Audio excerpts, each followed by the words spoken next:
Damion was murdered in June of 2009, and DGMF came about in March of 2010. In learning about the organization and the tragedy that befell Damion, I also was able to see how out of that tragedy, hope sprang forth and a dedication and a commitment on the part of Cynthia and the people who work with her to want to have a different future for the children in South Phoenix.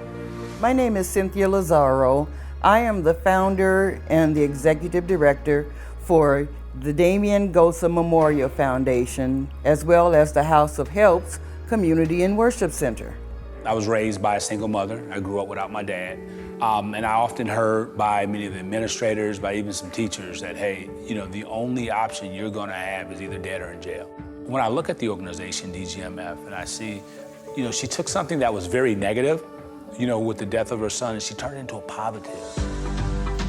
Our Freedom from Violence Walk this year was fabulous. I want to thank everyone who came out to walk and to help us. The DJs, the rappers, the singers, the speakers, the videographers, the vendors, thank you so much. And I'd like to thank our sponsors as well. The Freedom from Violence Walk is actually a fundraiser. We have to raise funds to continue our services here in the community. So thank you so, so much. My teenage grandson, our daughter is a single parent. So, he was having some problems, some issues, and we put him on a basketball team with Cynthia, and that worked out really, really well. It boosted his self-esteem. And then I have an 8-year-old grandson who his dad is raising him. He's a single father. And this year, the football camp was amazing for him.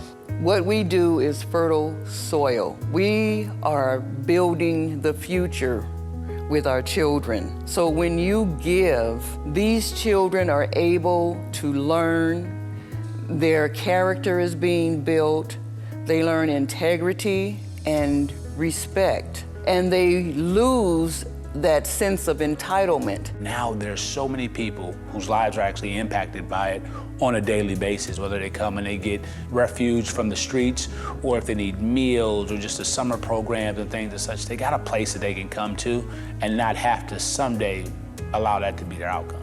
I think Cynthia's personal example is a model for others too about what being invested in your community can look like.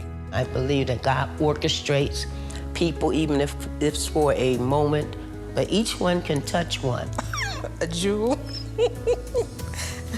I wish a lot more people were like her. She's a great person, and I'm glad to know her and be involved with whatever she's doing in the community.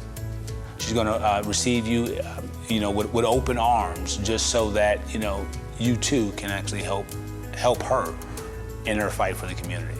From the bottom of my heart, I want to thank every supporter, because without you, DGMF would not exist.